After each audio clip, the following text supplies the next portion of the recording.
안녕하세요, 홍쌤입니다. 주식보다 기업 오늘의 강의를 시작하도록 하겠습니다.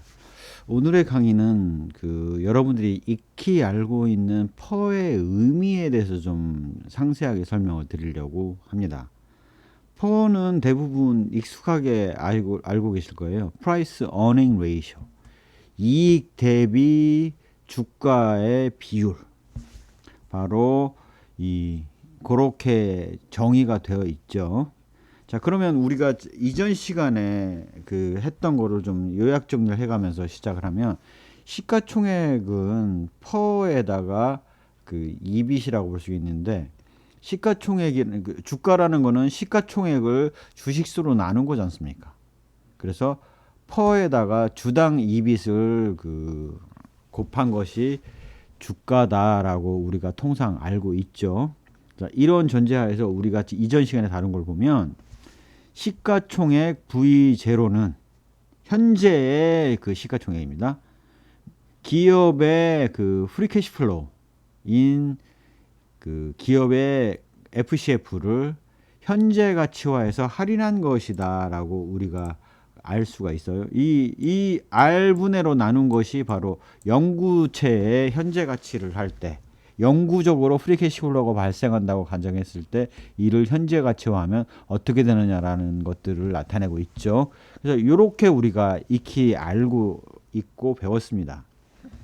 자, 그런데 이 식을 가만히 생각해 보시면, 내려서 보시면 시가총액 곱하기 할인율 R, 앞으로는 할인율을 R이라고 그냥 기계적으로 통칭을 하겠고, EBIT은 사람의 가정에 따라서 영업이익 내지는 세전이익, 주당수 당기순이익 이런 식으로 보시는 것이 있기 때문에 그냥 EBIT이라고 통칭하도록 하겠습니다. 시가총액에다가 할인율을 곱한 것이 프리캐시플로우, 기업의 잉여현금, 가처분 현금하고 같고, 이러한 부분은 계속 기업을 전제로 생각을 해보면 에비타에서 캐펙스를 뺀 것과 같다라고 말씀을 드렸죠. 그런데 자본적 지출 금액이라는 것을 명확하게 계산하는 게 쉽지 않기 때문에, 보수적으로 본다라면 감가상각비와 무형자산상각비의 금액에 해당된다라고 말씀드렸지 않습니까?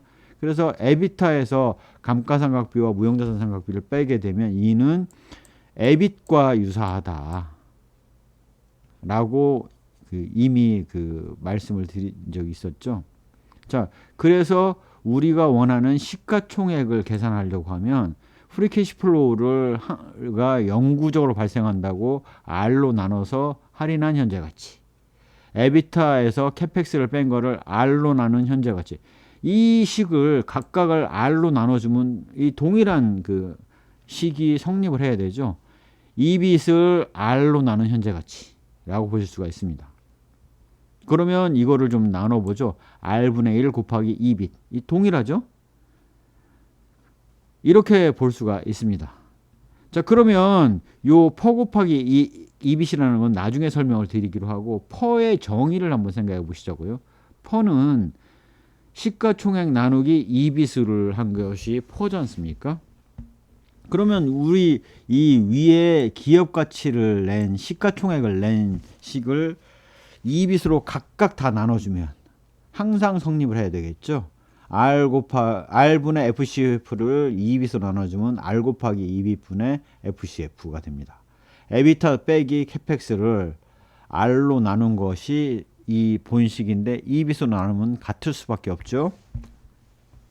그 다음에 EBIT을 R로 나눈 게 시가총액이었는데 그걸 EBIT으로 나눠준 것과 같죠. 그러면 이 둘이 상쇄가 되면서 R분의 1이 됩니다. 바로 이 퍼는 R분의 1에 해당되고, 이 R분의 1 대신 퍼를 집어넣으면 퍼 곱하기 EBIT이 된다라는 사실들을 우리가 알 수가 있습니다. 결국 우리가 정의를 통해서 알 수 있는 바는, 퍼는 EBIT분의 시가총액이고, 이는 할인율 분의 1과 같고, 할인율 분의 1이라 함은 1원을 영구적으로 받았을 때 이를 적정 수준에서 할인했을 때 얼마에 해당되는지를 나타낸다. 현재 가치를 나타낸다라고 의미를 이해하실 수가 있겠죠.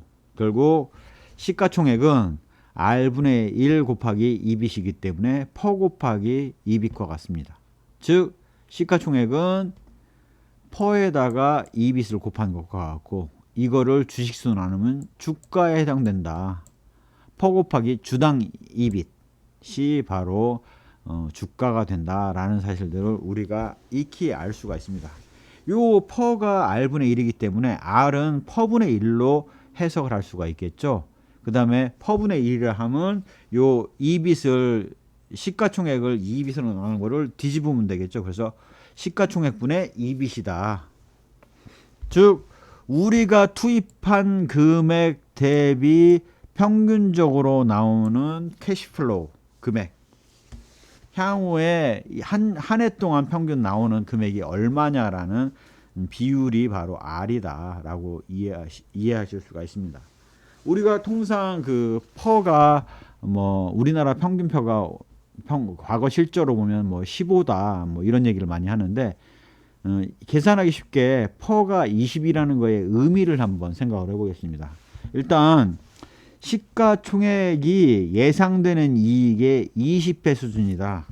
그런데 우리가 투입한 금액이 시가총액이지 않습니까? 주식 가격에 해당되는 거고 주당 EBIT의 20배 수준이라는 것을 의미하지 않습니까? 결국 우리가 알아야 되는 거는 시가총액을 봤을 때는 현재 평균적인 이익으로 캐시가 들어온다면 20년 정도에 걸쳐서 내가 투입한 금액이 회수될 거라는 얘기를 하고 있는 겁니다. 또한 R분의 1이 퍼였지 않습니까? 그러면 기대 수익률은 20이니까 퍼분의 1에 해당되는 20분의 1로 계산해 보면 약 5% 정도가 기대 수익률에 해당되는 것들이다라는 것들을 우리가 이해할 수 있습니다. 요거를 이렇게 강조해서 설명드리는 것들은 뭐냐면 이전에 우리가 시가총액을 계산할 때 죄다 프리캐시플로우도 잉여현금도 다 예상되는 평균임을 강조했고 할인율도 예상되는 평균 할인율로 임을 강조를 했습니다. 과거 발생한 실적의 프리캐시플로우나 실적의 할인율을 얘기하지는 않는 거죠. 그런데 과거 실적으로 계산을 한다 하면 앞으로의 프리캐시플로우도 현재 수준이 지속된다라고 가정을 하고 있는 거고 앞으로 기대하는 할인율도 현재 수준에 내재된 할인율과 같다라고 가정을 하고 있어요. 그런 게 가정이 적절하려면 그 기업은 안정적이고 별 변화가 없는 기업에 한해서 그 가정이 성립을 하죠. 그래서 퍼를 가지고 계산할 때 조심하셔야 될 점은 고성장 기업이나 앞으로 쇠퇴할 것이 예상되는 기업, 자꾸 그 수익성이 떨어지고 EBIT이 적게 나올 거라고 예상되는 기업에 있어서는 퍼가 적절하지 않다. 즉 고성장 가는 기업을 퍼를 우리나라 평균 퍼인 15로 가정하고 계산을 해버리면 그런 기업은 비싸다고 생각하고 안 사게 되고 유일하게 살 수 있는 것들은 앞으로 쇠퇴돼서 그 평균 그 EBIT이 줄어들 걸로 예상되는 기업만을 그런 주식만을 사게 되는 오류를 범할 수 있다라는 것들을 좀 감안해서 생각하셔야 될 것 같아요. 그래서 과거 실적인 퍼를 곱해서 계산한다라는 거의 의미는 과거의 EBIT이 앞으로도 지속될 거라는 굉장히 그 보수적인 관점 하에서 적용되고 있기 때문에 그 가정이 걸맞는 기업인지 아닌지를 파악을 해서 퍼를 적용을 해야 되지 과거 퍼가 이렇게 나왔고 이번에 실적의 EBIT가 이렇게 나왔으니까 주가는 얼마야 이거보다 비싸면 안 사고 싸면 사겠다라고 얘기를 할 때는 자꾸 쪼그라들 기업만을 사게 되는 오류를 범할 수 있다라는 것들을 명확하게 이해를 하시고 투자에 참고하셨으면 좋겠습니다. 그래서 지금 뭐 포털에 나와 있는 퍼가 계산된 결과들은 과거 평균 실적을 나타내기 때문에 매우 조심스럽게 해석을 해야 된다. 특히 고성장 기업의 경우는 주식을 못 사게 하는 바운더리 한계로 작용하는 경우가 있어서 의사결정에 오류를 가져올 수 있다라는 것들을 좀 강조해서 설명을 드리고자 합니다. 이렇게 이 수식들을 봤는데요.